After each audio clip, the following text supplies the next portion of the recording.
வணக்கம். கயல் கல்வியகம் அரசு போட்டித் தேர்வுகளுக்கான நெட், செட், டிஆர்பி, டிஎன்பிஎஸ்சி போன்ற தேர்வுகளுக்கான வகுப்புகளை அந்தந்த துறையில் மிகவும் தேர்ச்சி பெற்ற பேராசிரியர்களைக் கொண்டு மிகவும் சிறப்பாக நடத்தி வருகிறது. நீங்களும் கயல் கல்வி குழுமத்தில் சேர்ந்து பயனடைவீர். நாம் இன்று பார்க்க இருக்கின்ற தலைப்பு காப்பியங்கள். இலக்கிய வகைகளில் காப்பியமும் ஒன்று. காப்பு கூற்றல் இயம் காப்பியம். பழங்கதை ஒன்றை தமிழில் தழுவிய செயல்களை கதைப்பொருள் தொடர்ந்து வர ஏற்றுவது நம்ம காப்பியம் அப்படின்னு சொல்லலாம். காப்பியத்திற்கு வடமொழியில பார்த்தோம்னா காவியம் அப்படின்னு சொல்றாங்க. ஆங்கிலத்துல இத எபிக் அப்படின்னும் அழைக்கிறாங்க. தொடக்க காலகட்டத்துல பார்த்தோம் அப்படின்னா பெருங்காப்பியம், சிறுகாப்பியம் அப்படிங்கிற பாகுபாடு எதுவும் தமிழ்ல இல்ல. ஆனா வடமொழி இலக்கிய வகைகளைப் போலவே இதுவும் பார்த்தீங்கன்னா தமிழ்ல தோன்றுச்சு. இந்த பகுப்பு பொருத்தமில்லாதது அப்படின்னு சொன்னாலும் நம்மளோட மரபுக்கு ஏற்று நம்ம இதை ஏற்று நடக்க வேண்டிய ஒரு கட்டாயம் ஏற்படுது. பஞ்ச காப்பியம் அப்படின்னு சொல்றாங்க வடமொழியில. அதாவது பஞ்ச அப்படின்னா ஐம்பெருங்காப்பியங்கள். பஞ்சனாவே 5 தான். அதே பஞ்ச சிறு காப்பியம் அப்படின்னா ஐஞ்சிறுகாப்பியம்னு சொல்றோம். இந்த மரபு தான் நம்மளோட தமிழ்லயும் பின்பற்றப்படுது. அ அதாவது பஞ்ச காப்பியம், பெருங்காப்பியம் என்னென்ன அப்படின்னு பார்த்தீங்கன்னா, வடமொழியில நைடதம், ரகுவம்சம், குமாரவம்சம், கிரோதஜினியம், சிசுபாலம் அப்படின்னு சொல்லக்கூடிய இந்த 5யும் குறிப்பிடலாம். இதை நம்மளோட தேர்வுல பார்த்தோம் அப்படின்னா, இத ஒரு முறைப்படி எது எது வரிசைப்படுத்துக அப்படின்னு சொல்லி கூட வினாக்கள் வரலாம்.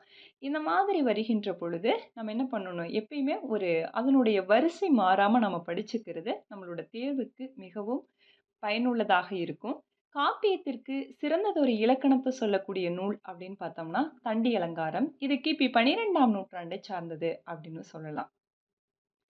பொதுவாக காப்பியம் அப்படிங்கிறது தொடர்பான இலக்கணம் தொல்காப்பியத்தில் இருந்தாலுமே கூட 12ஆம் நூற்றாண்டுல தண்டி ஆசிரியர் எழுதப்பட்ட அந்த தண்டி அலங்காரம் தான் காப்பியத்திற்கான ஐம்பெருங்காப்பியங்கள், ஐஞ்சிறுகாப்பியத்திற்கான இலக்கணத்தை நம்ம பார்க்க முடியுது. இந்த தண்டி அலங்காரம் பார்த்தோம் அப்படின்னா, காவிய தரிசனம் அப்படின்னு சொல்லக்கூடிய வடமொழி நூலை தழுவி எழுதப்பட்டது தான்.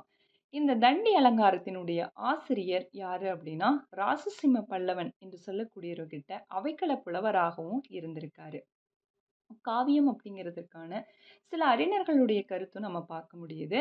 காவியம் என்ற வடசொல்லினுடைய திரிபு தான் காப்பியம் அப்படின்னு கி.வ. ஜெகநாதன் என்று சொல்லக்கூடிய அறிஞர் குறிப்பிடுறாரு.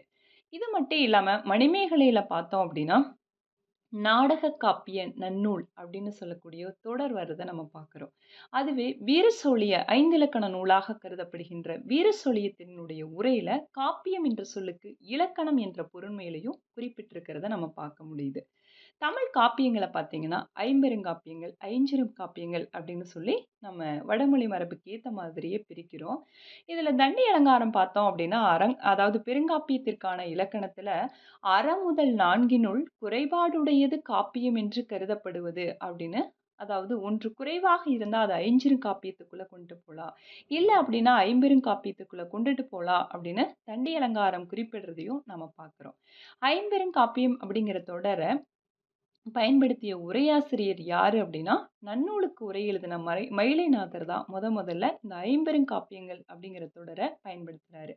ஐம்பெருங்காப்பியங்களுடைய பெயர, அதாவது இதெல்லாம் தான் ஐம்பெருங்காப்பியம் அப்படின்னு நம்ம எப்படி தெரிஞ்சுக்கலாம் அப்படின்னா, கந்தப்ப தேசிகர் கிபி 13ஆம் நூற்றாண்டுல பார்த்தீங்கன்னா, சிந்தாமணியாம் சிலப்பதிகாரம் படைத்தான், நந்தா மணிமேகலை புனைந்தான், நந்தா வளையாபதி தருவான், வாசகனுக்கு ஈர்ந்தான் திளையாத குண்டலகேசிக்கும் என்று சொல்லக்கூடிய தன்னுடைய நூல்ல திருத்தணிகை உலா என்று சொல்லக்கூடிய சிற்றிலக்கிய நூல்ல குறிப்பிடுறத நம்ம பார்க்கிறோம். அப்போ ஐம்பெருங்காப்பியங்கள் தொடர என்னென்ன அப்படின்னு குறிப்பிட்டவர் யாரு அப்படின்னா, கந்தப்ப தேசிகர் தன்னுடைய திருத்தணிகை என்று சொல்லக்கூடிய நூல்ல குறிப்பிடுறாரு. இத நம்ம பார்க்க முடியுது. பொதுவாக காப்பிய காலம் அப்படின்னா சோழர் காலத்தை நம்ம குறிப்பிடலாம். எப்படி தமிழ் இலக்கிய வரலாற்றை சங்க காலம், சங்கம் மருவிய காலம், அதாவது இருண்ட காலம் என்று சொல்லக்கூடிய காலம் கிமு 3 to 6, அடுத்து தோன்றக்கூடிய சோழர் காலம், அடுத்து பல்லவர் காலம், நாயக்கர் காலம், ஐரோப்பியர் காலம் என்று நம்மளுடைய தமிழ் இலக்கியத்தை நம்ம வகைப்படுத்துறோம். அதுல பொதுவாக காப்பியம் என்று சொன்னால் அது சோழர் காலத்திற்கே உரியது அப்படின்னு நம்ம பார்க்க முடியுது.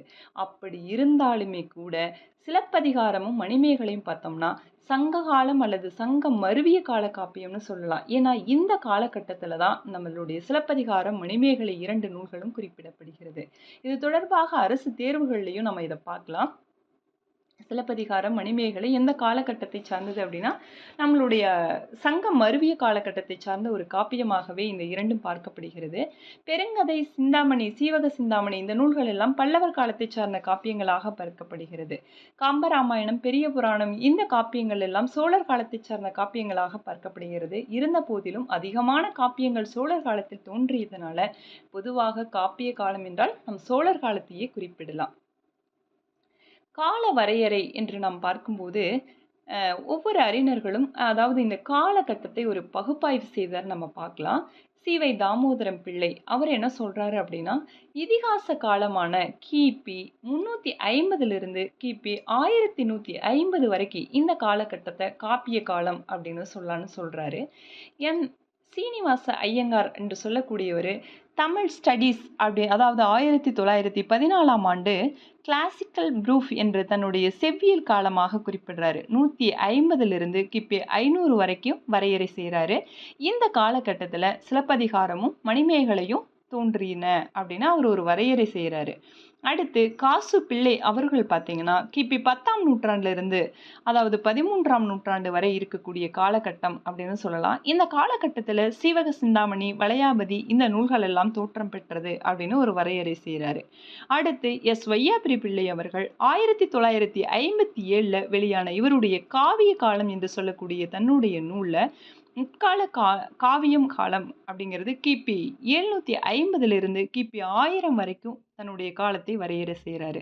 சிலப்பதிகாரம், மணிமேகலை, வளையாபதி, குண்டலகேசி, சீவக சிந்தாமணி என 50 காப்பியங்கள் தோன்றிய காலம் என்று அவருடைய எஸ். வையாபுரி பிள்ளை அவர்களுடைய கருத்தாக நம்ம பார்க்க முடியுது. அடுத்து இது மட்டும் இல்லாமல் காப்பியங்களினுடைய பிரிவுகள் அப்படின்னு பார்த்தோம்னா இதை பெரும்பிரிவுகள், உட்பிரிவுகள் அப்படின்னு நம்ம பார்க்க முடியுது. அதாவது பெரும்பிரிவுகள் அடிப்படையில் காண்டம், இலம்பகம், பரிசேதகம் இதெல்லாம் நம்ம பார்க்க முடியுது. காண்டம் பார்த்தோம்னா சிலப்பதிகாரம் 3 காண்டங்கள் இருக்கிறத நம்ம பார்க்குறோம். அதே மாதிரி சீவக சிந்தாமணி ஒரு 13 இலம்பகங்கள் இருக்கக்கூடியதாக நம்ம பார்க்குறோம். பரிச்சேதகம் என்று சொல்லக்கூடியது பெரும்பிரிவில் இதுவரைக்கும் நம்மளுடைய காப்பிய அடிப்படையில் கிடைத்த காப்பிய அடிப்படையில் என்ன ஆகலை, பரிச்சேதகம் என்று சொல்லக்கூடிய பெரும்பிரிவானது இதுவரைக்கும் நமக்கு கிடைக்கல. இப்படி கூட வினாக்கள் வரலாம். அதாவது பெரும்பிரிவுகளில் பரிச்சேதகம் எதுக்குள்ள வரலாம் அப்படின்னு கேட்கலாம். இல்லை இதுவரைக்கும் கிடைத்த காப்பியங்கள் ஏதாவதும் கேட்கலாம். அடுத்தது உட்பிரிவுகள் அப்படின்னு பார்க்கும்போது சருக்கம், காதை, படலம் இதெல்லாம் நம்மளுடைய உட்பிரிவுகளாக பார்க்கலாம். இதில் யசோதர காவியம் என்ன பார்க்கலாம், சருக்கம் அடிப்படையில் நம்ம பார்க்கலாம். அதாவது 5 காப்பியங்கள் கூட அதுக்குள்ளே பார்க்க முடியும். அடுத்து காதை என்று சொல்லி பார்க்கும்போது சிலப்பதிகாரம், மணிமேகலை எல்லாம் 30 காதைகள் இருக்கிறத பார்க்கலாம். கம்பராமாயணம் படல அடிப்படையில் இருக்கிறதையும் நம்ம பார்க்குறோம். பொதுவாக ஒரு தெய்வத்தையோ உயர்ந்த மக்களையோ கதை தலைவனாக கொண்ட ஒரு நீண்ட செய்யுள நம்ம காப்பியம் அப்படின்னு வரையறுக்கிறதையும் பார்க்க முடியுது.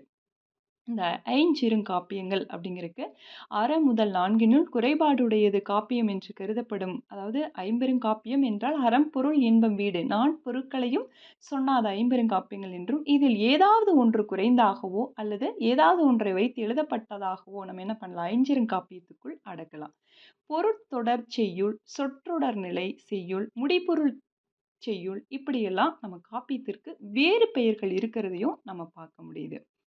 காப்பியத்தினுடைய பண்பை சுருக்கமாக வெளிப்படுத்தக்கூடிய அணி எது? இது அடிக்கடி கேட்கக்கூடிய வினாக்கள் கூட.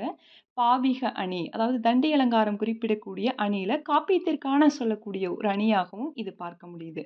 பாவிகம் என்பது காப்பிய பண்பே என்று காப்பியத்திற்கான ஒரு வரையறையை தண்டி அலங்காரம் குறிப்பிடுவதையும் நாம் பார்க்க முடியுது. இது மட்டும் இல்லாம தன்னிகர் இல்லா தலைவன் ஒருவனினுடைய அரிய பெரிய செயல்களை விரித்துரைப்பதுதான் காப்பியம் என்று ஒரு மேலை நாட்டு அறிஞர் குறிப்பிடுகின்றார். டைக்சன் என்று சொல்லக்கூடிய அறிஞர் குறிப்பிடுவதையும் நாம் பார்க்க முடிகிறது. காப்பியம் என்ற சொல் பழங்காலத்துல எந்த பொருளை பயன்படுத்தப்பட்டிருக்குன்னா தொடர்நிலை செய்யுள் என்ற தொடர்ல தான் அந்த சொல்லாட்சியை பயன்படுத்தியிருக்காங்க. காப்பியம் அப்படிங்கிற சொல்லு பயின்று வரக்கூடிய நேரடியாகவே காப்பியம் என்ற சொல் பார்த்தீங்கன்னா மணிமேகலையிலையும் பெருங்கதையிலையும் சீவக சிந்தாமணியிலையும் இடம்பெற்றிருக்கிறத நம்ம பார்க்க முடியுது. இது மட்டும் இல்லாம சங்ககால காப்பியங்களாக கருதக்கூடியது 2 நூல்கள். ஒன்று தகடூரி யாத்திரை, இன்னொன்று செங்கோன் தரைச்செலவு என்று சொல்லக்கூடிய நூல். ஒரு முறை வினாக்கள் கேட்டிருந்தார்கள். செங்கோன் தரைச்செலவு என்று சொல்லக்கூடியது காப்பியமா, நாடகமா, நாவலா என்று அடிப்படையில் வகைப்படுத்தி வினாக்கள் வந்திருந்தது. இது பார்த்தீங்கன்னா, சங்ககால காப்பியங்களாக கருதப்படுகின்ற 2 நூல்கள். கற்றார் வழக்கு பஞ்சகாவியம் என்று குறிப்பிடக்கூடிய நூல் எது அப்படின்னா, தமிழ் விடு தூது என்று சொல்லக்கூடிய நூல். இது சிற்றிலக்கிய காலகட்டத்தை சார்ந்ததாக இருந்தாலும், இந்த தொடரானது தமிழ் விடு தூதில் இடம்பெற்றிருக்கிறதை நாம் பார்க்க முடிகிறது.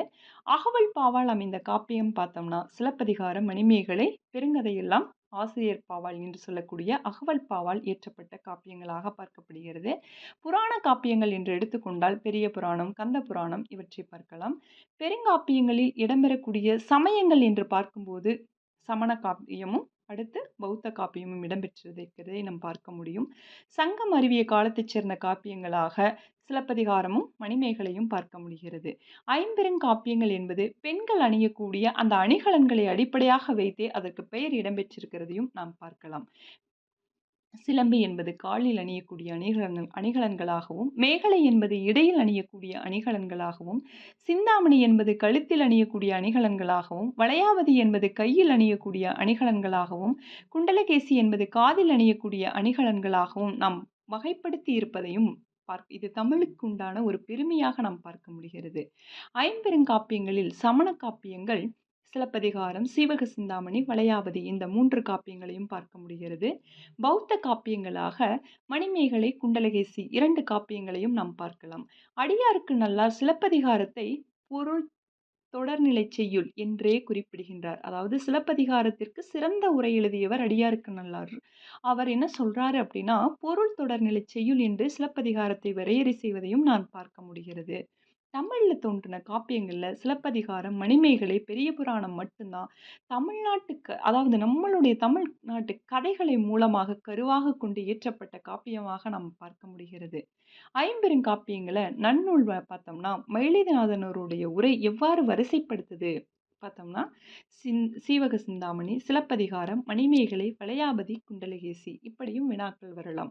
அதாவது ஐம்பெருங்காப்பியங்கள் என்பதை நாம் சிலப்பதிகாரம், மணிமேகலை, சீவக சிந்தாமணி, வளையாபதி, குண்டலகேசி என்றுதான் வகைப்படுத்தி படித்திருக்கிறோம். ஆனால் நன்னூலுக்கு மிகச்சிறந்த உரையாசிரியராக கருதக்கூடிய மயிலைநாதர் எவ்வாறு வரிசைப்படுத்துகிறார் என்று கூட நம்மளுக்கு வினாக்கள் வரலாம். அடுத்து ஐம்பெருங்காப்பியங்கள் பார்க்கும்போது சிலப்பதிகாரம் சமண காப்பியத்தை சார்ந்தது.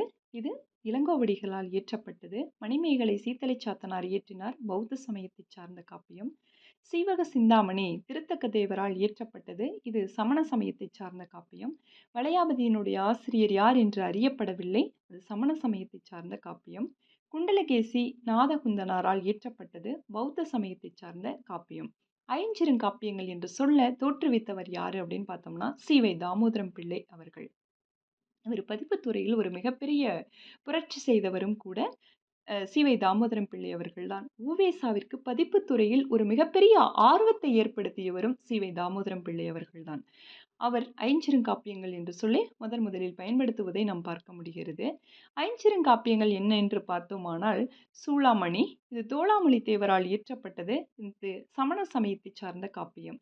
யசோதர காவியம் வெண்ணாவல் உடையார்வேல் என்பவரால் இயற்றப்பட்டது. இது சமண சமயத்தை சார்ந்த காப்பியம். நீலகேசி ஆசிரியர் பெயர் அறியப்படவில்லை. சமண சமயத்தை சார்ந்த காப்பியம். அடுத்து உதயகுமார காவியம் ஆசிரியர் பெயர் அறியப்படவில்லை. இதுவும் சமண சமயத்தை சார்ந்த காப்பியம். நாககுமார காவியத்தினுடைய ஆசிரியர் அறியப்படவில்லை. சமண சமயத்தை சார்ந்த காப்பியம். அப்போது ஐஞ்சிறுகாப்பியங்கள் முழுக்க முழுக்க சமண சமயத்தை சார்ந்தவையாகவே நாம் பார்க்க முடிகிறது. இது மட்டும் இல்லாமல் 20ஆம் நூற்றாண்டுல எழுந்த காப்பியங்கள் என்று பார்க்கும்போது குறுங்காப்பியங்களாக இதை அடுத்து பாரதியார் பார்த்தீங்கன்னா பாஞ்சாலி சபதம், குயில் பாட்டு இந்த நூல்களை எல்லாம் இயற்றியிருப்பதை நாம் பார்க்க முடிகிறது. இவை மட்டும் இல்லாமல் பாரதிதாசன் பார்த்தோம்னா பாண்டியன் பரிசு, இருண்ட வீடு, எதிர்பாராத முத்தம், வீரத்தாய், தமிழச்சியின் கத்தி, சஞ்சீவி பருவத்தின் சாரல், புரட்சிக்கவி இப்படி பல குறுங்காவியங்களை எழுதியிருப்பதை நாம் பார்க்க முடிகிறது. கவிமணி தேசிய விநாயகம் பிள்ளை அவர்கள் மருமக்கள் வெளி மான்மியம் என்று சொல்லக்கூடிய குறுங்காப்பியத்தையும், கண்ணதாசன் அவர்கள் இயேசு காவியம், மாங்கனி, ஆட்டனத்தி ஆதிமதி போன்ற காப்பிய நூல்களையும், சுத்தானந்த பாரதியார் அவர்கள் பராசக்தி மகாகாவியம் என்று சொல்லக்கூடிய நூலையும், புலவர் குழந்தை அவர்கள் ராவண காவியம் என்று சொல்லக்கூடிய காப்பியத்தையும் இயற்றியிருப்பதை நாம் பார்க்க முடிகிறது. நன்றி.